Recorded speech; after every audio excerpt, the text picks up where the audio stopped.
ত্রিপুরার বুকে জন্ম নেওয়া এক প্রতিভা, যার অধ্যবসায় স্বপ্ন পূরণের ইচ্ছে এবং নিরলস প্রচেষ্টা ত্রিপুরাকে এনে দিয়েছে আন্তর্জাতিক গৌরব। তিনি রাজ্যের স্নেহধন্যা কন্যা দীপা কর্মকার, যিনি ছোট্ট ত্রিপুরা থেকে উঠে এসে বিশ্ব মঞ্চে ভারতের হয়ে পদক জয় করেছেন।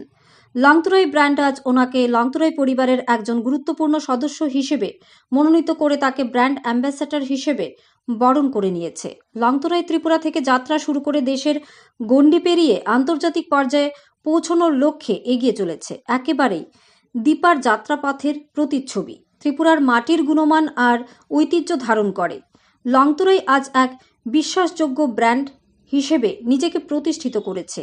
এই শুভ মুহূর্তটি ঐতিহাসিকভাবে নথিভুক্ত করতে লংতরাই শুক্রবার দুপুর 1টায় আগরতলা প্রেস ক্লাবে একটি সাংবাদিক সম্মেলনের আয়োজন করে, যেখানে উপস্থিত ছিলেন আন্তর্জাতিক খ্যাতিসম্পন্ন জিমন্যাস্টিক পদ্মশ্রী দীপা কর্মকার এবং উপস্থিত ছিলেন ওনার শিক্ষাগুরু দ্রোণাচার্য সম্মানপ্রাপ্ত প্রশিক্ষক বিশেষ্য নন্দী। উপস্থিত ছিলেন লংতরাইয়ের কর্ণধার এবং কোম্পানির ম্যানেজিং ডিরেক্টর রতন দেবনাথ এবং জেনারেল ম্যানেজার সুব্রত দেবনাথ সহ কোম্পানির অন্যান্য ব্যক্তিত্বরা।